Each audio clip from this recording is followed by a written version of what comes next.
We're in Drymen, which is the start of the Rob Roy Way. Quite a large, long distance walk that goes from here to Pitlochry, passing through places like Aberfoyle, Callander, Strathire, Killen, Aberfoyle, and ending at Pitlochry. It's about 92 miles or something. Take quite a few days. We're just doing the first stretch just now between Drymen and Aberfoyle. It's about 11 miles, maybe take about 5 or 6 hours or something. This is the square in Drymen. You know, given that this is the start of the Rob Roy Way, there's just a silly wee logo on a sign there telling you the way to go, and you could easily miss it. And I'm inclined to think that this should be a much larger sort of sign giving you a bit of information about the walk and what have you. Otherwise you might not know it's actually here. Maybe it's just for folk in the know. So whatever you do, don't tell anybody. So let's go off. We're going up a hill just at the side of the Clachan in there, steep bit on the road. I'll pick you up somewhere on that. At least 6 cars have passed me so far. It's strangely irritating having to do sideways dives into the hedgerow to get out their way.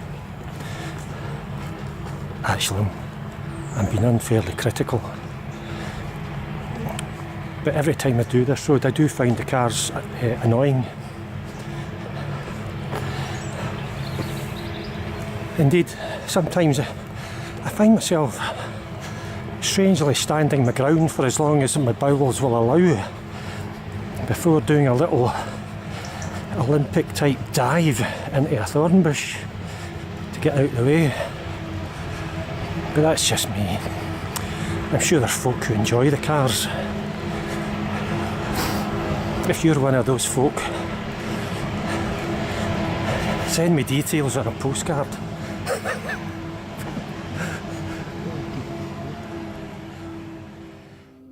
Okay, so here's at least a pretty decent sign.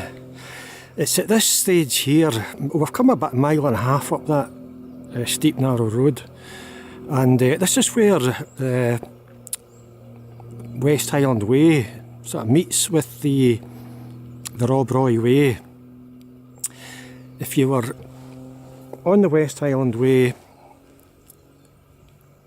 and you had just emerged from Drymen, you would maybe have come up that hill there. I mean, the West Highland Way actually just kind of bypasses Drymen a wee bit, but it is highly desirable to go into Drymen. If you're not staying there, then maybe just for a drink and to stock up on food. But if you were to go to the left, that would take you up Connick Hill and into Balmahan in the direction of River Dennin. But the Rob Roy Way at this point just continues up that road there. And I mean, it's about 3.5 or so miles on the road. It can be a bit tedious at times, and there are other hazards, not just vehicles. Right at this very moment in time, I'm getting eaten alive by midges. Absolutely eaten alive. I'd sprayed some stuff this morning, not in my face, right enough, that had bogged myrtle on it, and I thought I would have been alright, but no. I'm getting chewed alive, right? So we'll carry on again. It's a way to go on this road before we eventually turn off. We'll pick you up further up there.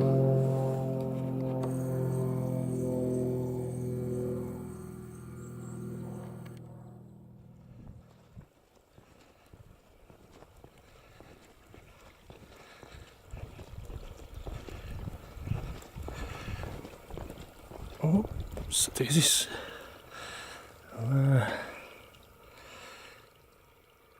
That might well be some of the dung that was left behind by the coos that were droved by Rob Roy MacGregor when he went this way. So, we're on the right track.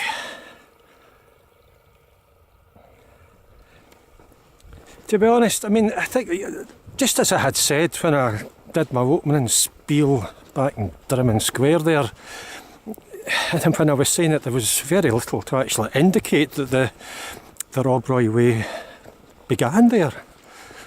I am inclined to think, and I have said this before, that there should, at the very least, be a statue of Rob Roy MacGregor in that square. And by a statue, I mean a good statue.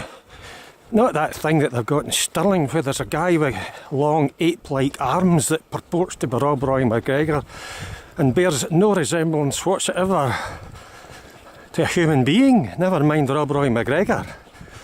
So yeah, so I think, I mean, Drymen, it's all part of the Loch Lomond and Trossachs National Park. Oops. These days, isn't it? So maybe that authority should be doing something to create such a thing.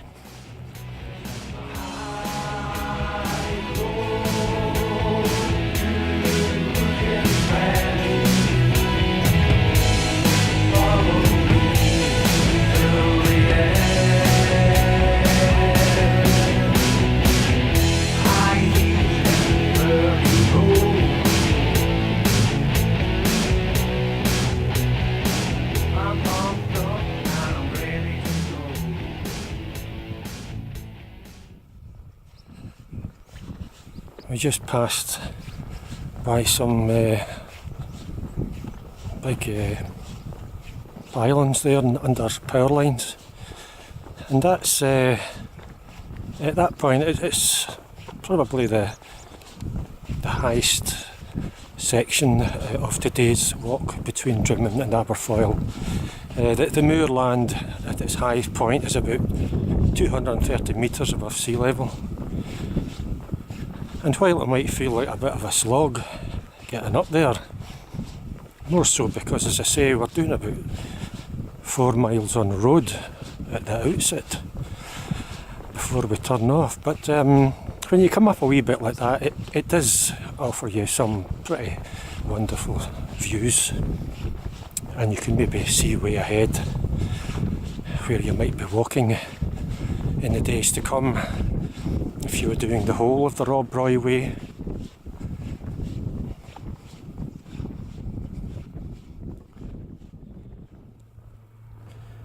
Uh-oh. More dung. I feel we're getting closer to Big Rob. Big Rob MacGregor.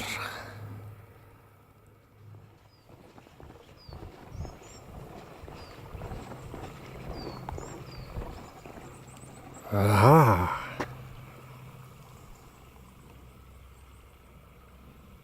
Big Rob, him 2 day ahead, Kemosabi.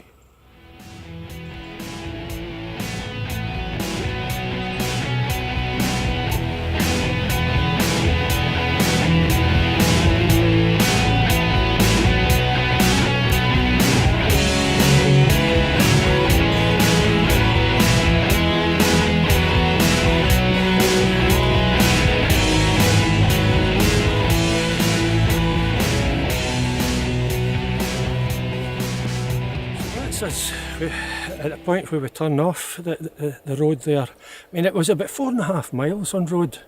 It's taken me over 2 hours, and I suppose if you think about it, most of it was uphill, so 2 miles an hour, it's going to take you 2 hours and upwards, depending on how long you stop and waffle. So we're now at the turn off. Cycle Route 7 goes straight down that way, an absolutely stunningly beautiful route. I almost wish I was going down that way, but we're turning off to the left. There's again a silly wee sign that you could easily miss. They're telling us we'll go that way, although I can instantly see we've got a split in the road, so we'll see if we can figure out which way to go. Well, clearly we take the right fork there. You can see there's a little wooden post with a Rob Roy Way logo on it, an arrow, and the words water. Why the word water is there, I'm not entirely sure, but I'm sure it'll all become obvious as we carry on. So let's head along this way.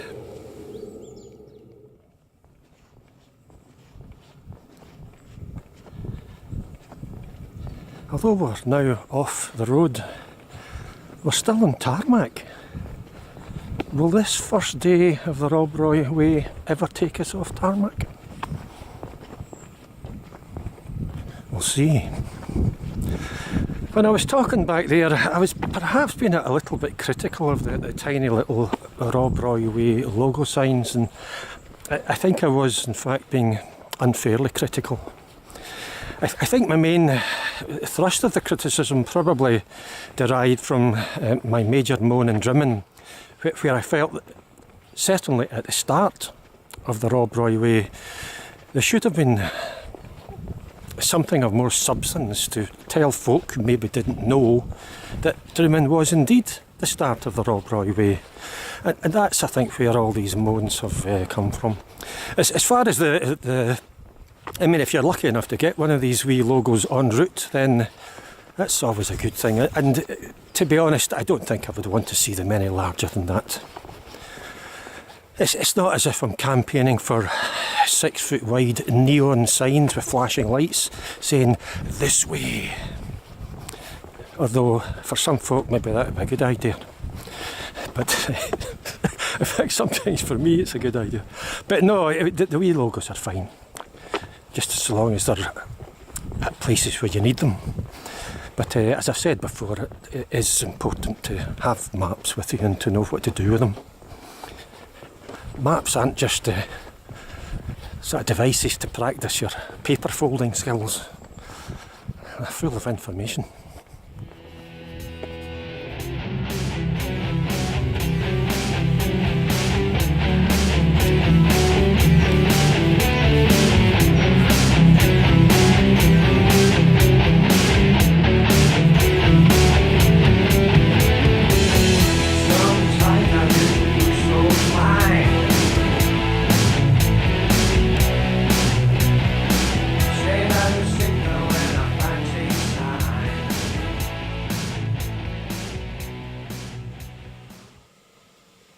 That thing up there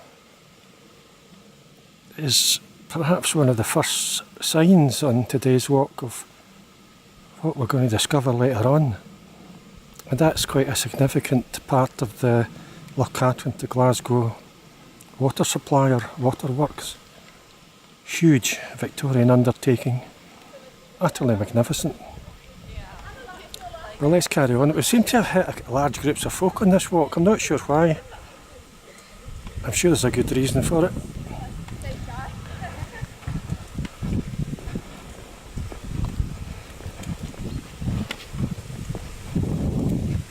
Hello there.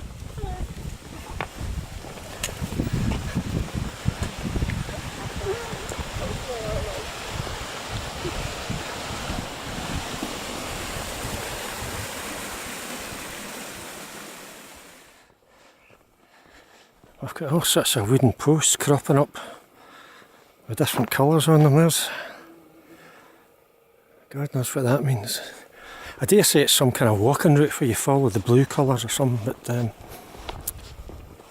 for all intents and purposes, as far as today is concerned, ignore them. What we're looking out for is one of these wee Rob Roy Way logo things. And I'm hoping that it does indeed, and I believe it does, continue to follow this strange, irritating tarmac track. Why is it tarmacked? That's what I want to know. Because see, when you walk on tarmac over a period of hours, it really takes its toll.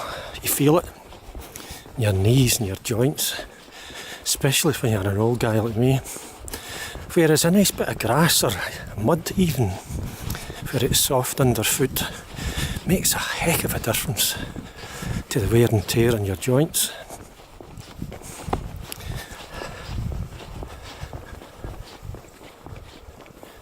So please sign my petition where I'm campaigning for all the pavements in Partick to be turned into mud baths for us old guys.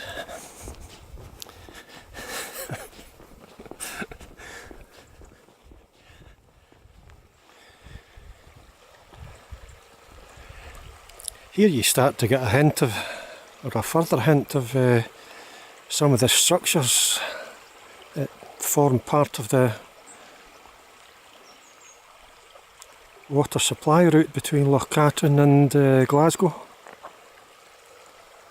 And some of these structures, I mean, I suppose that's just a fence, and there's a bridge, but some of them are quite elaborate, and you kind of spend a while looking at them and thinking, what's going on there? I mean, look at that over there, for example. There's obviously some kind of, well, I don't know what it is, to be honest. It's like a bridge over a stream, but I strongly suspect that's I can never remember if you call it an aqueduct or a viaduct, but I think there's a water course going through there, which seems to go under a tunnel under the ground. And there's all sorts of things. You'll see further on. There's even more of them.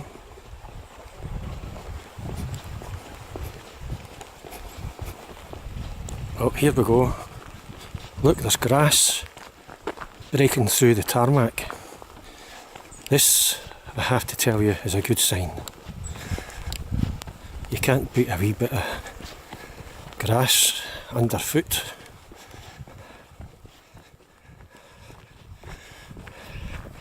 Every now and then you'll also see these. Let me just come round here.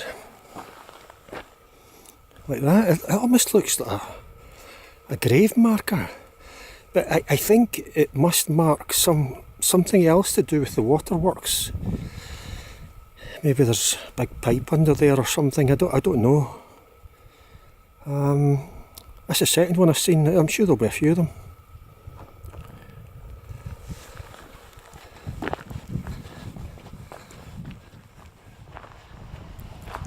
I hope you can see that this is quite an awesome bit of engineering here.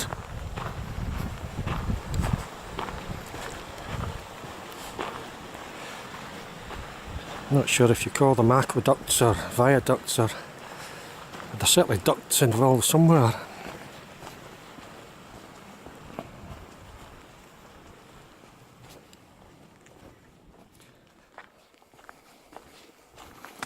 Okay, we've got a kind of crossroads here and a wee pile of stones there. I mean, I suppose the assumption is that in the absence of any indication to either go left or right, then we just go straight on. But to be honest, you know, I always find it a wee bit reassuring to see, you know, just the little logos, just to say, yeah, that's right, you're on the right track. Just keep going straight on. Now, the only reason I know to go straight on is because I have done this before, but it was a long time ago, and I'm hoping my memory's up to scratch. But again, it just emphasises the importance of having your maps with you and to know how to read them. It's very important to know where you are on the map at any given moment in the day.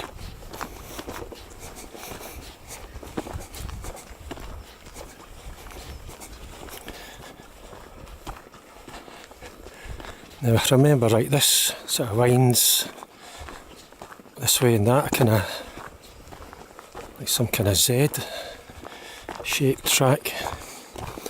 And still, we've got no confirmation that we're still on the Rob Roy Way. You know, if when I first did, in fact, I spoke too soon. There's one there. Hold on. But I mean, that would be so easily missed, and it's almost at the stage of being overgrown with ferns. But thankfully, you know, it is a little indicator that I was correct. But I do remember the first time I tackled a part of the Rob Roy Way. I think it was a section in the area between, I think it was between Strathire and Killen, or between Strathire and the King's House, just along from Balquidder. And again, it was in the early stages of the Rob Roy Way. And there seemed to me to be a serious lack of signs. In Strathire, for example, there was no indication whatsoever as to where it was or which way to go. And I just took, sometimes even when you've got a map, it can be difficult. You know, it can be easy to get confused. And I remember on that day, I took just an awful lot of chances. I thought, well, is it this way or that way? Well, we'll try this way, you know. You don't want to be doing stuff like that. You can get yourself into difficulties. Because whether you like it or not, and even right now, you know, we are in the middle of nowhere, miles from anywhere.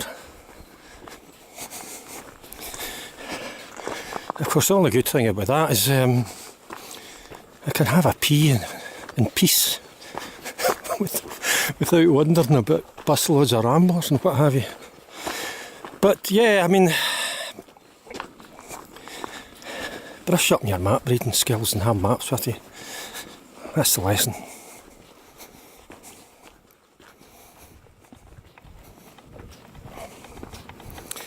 At some later stage in this walk, nearer Aberfoyle,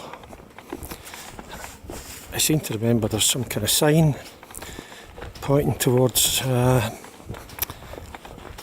can't remember if it's a hill or what, but it is something to do with fairies. Yeah, in the Victorian period they were into fairies in a big way. There was all sorts of books written about fairies and goblins and what have you. And I think somebody, I think it was a reverend or a minister, or maybe they're both the same thing. I'm not sure whether it came from Balquidder or whether it was the Aberfoyle area, but not too far away. I think he wrote a book. I can't remember what it's called. Something about fairies and fauns and goblins and elves and all that carry on. So that's something to look forward to. Because right now I'm getting a wee bit fed up with all this mud and all these trees. Once you've seen one tree, that's it, you know.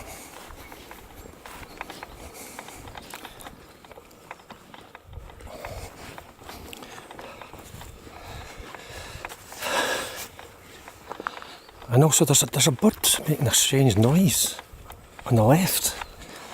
I don't know if it's one bird that's following me or whether it's lots of birds all making the same noise. Just stop for listen. Listen, just listen.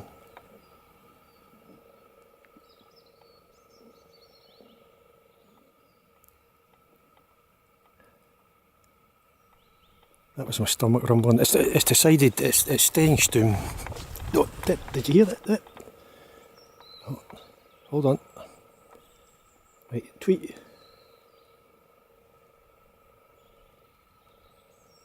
Tweet.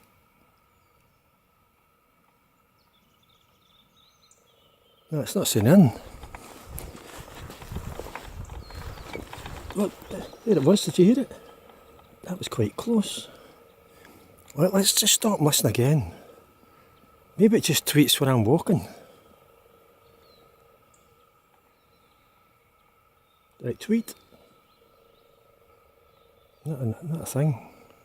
As soon as I start walking, I'll tweet. Wait, you see. Listen.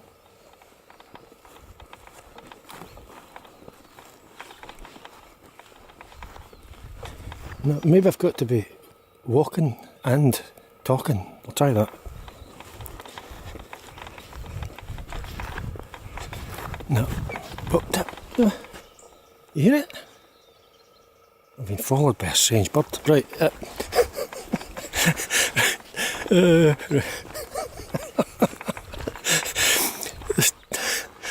It looks as if we're turning right here. Right.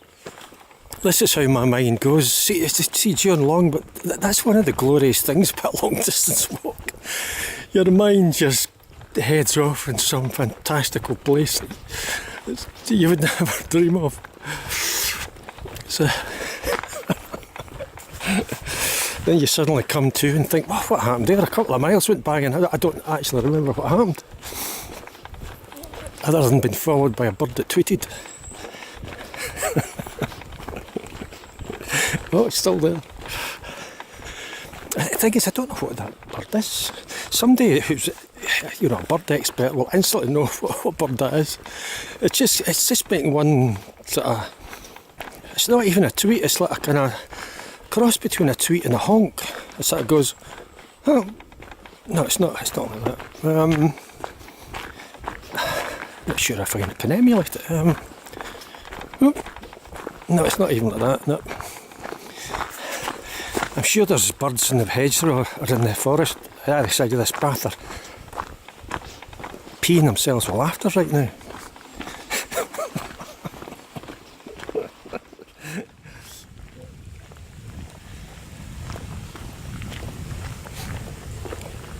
I thought I was being followed by a strange bird there. I had this strange sort of... It's just a cross between a tweet and a honk.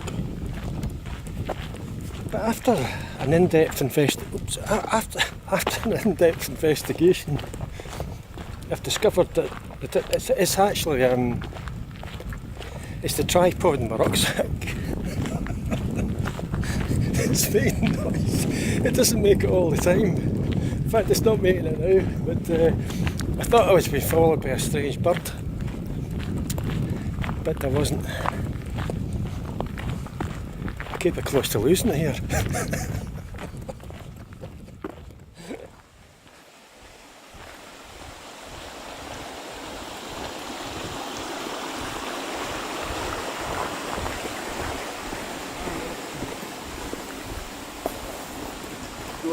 Right.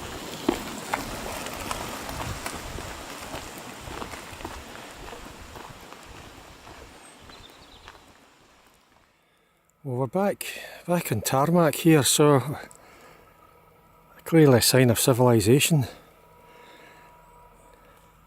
I just noticed one of the small logos and arrows for the Rob Roy Way. I'll show you. Do you see it? It's behind that bush. I mean, the phrase, "come on guys," springs to mind. And I would address that towards the Loch Lomond and Trossachs National Park, or whichever authority is responsible for the Rob Roy Way. That's ridiculous. I mean, how often is this checked out? That bush has been there quite a while by the looks of it. I mean, for God's sake. As an old guy, of the many things that irritate me, incompetence is pretty high up there. But again, you know, I don't rely on signs. Retreat.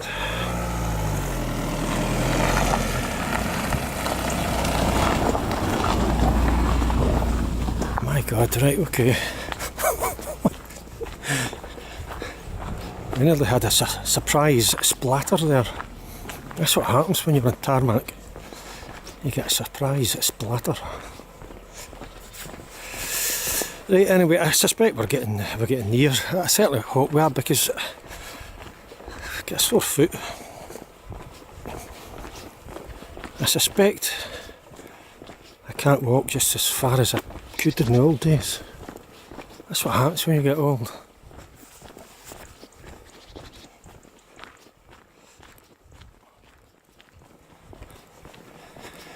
Okay, cars, houses, pylons, it's all happening. Civilization. Not long now.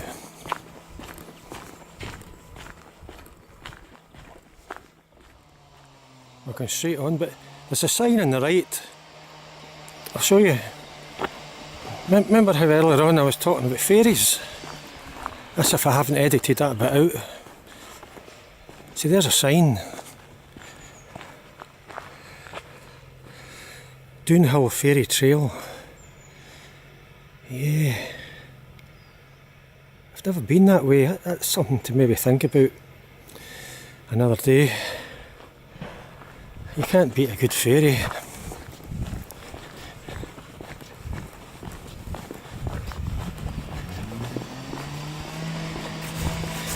No matter where you are, there's always some guy with what sounds like a two-stroke engine instead of a brush.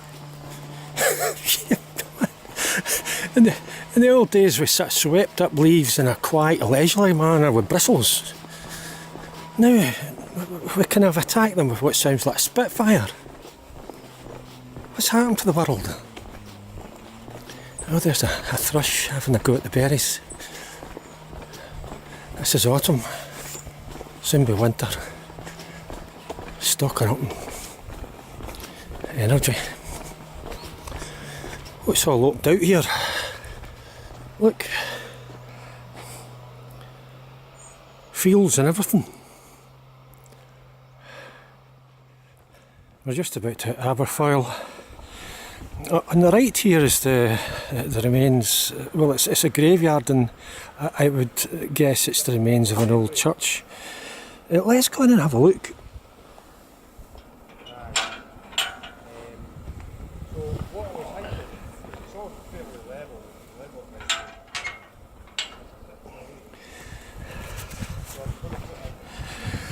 Because we've arrived, as I say, we're essentially in Aberfoyle, and let me just check the time. 25 to 4, so we've got plenty of time. The bus is something like 20 to 7 or something. Plenty of time to dilly-dally. And there's a couple of interesting things. I don't know, I hope you can see that. It's an iron coffin. And there's another one just there. Is that iron? Hold on a second. Let's just have a quick... Yeah, iron. For a moment there, it looked almost like stone. But these were used to thwart grave robbers, folk who would dig up recently buried bodies and sell them to medical schools, who would use them to demonstrate to their students how the human body works. But a good iron coffin would stop that sort of thing.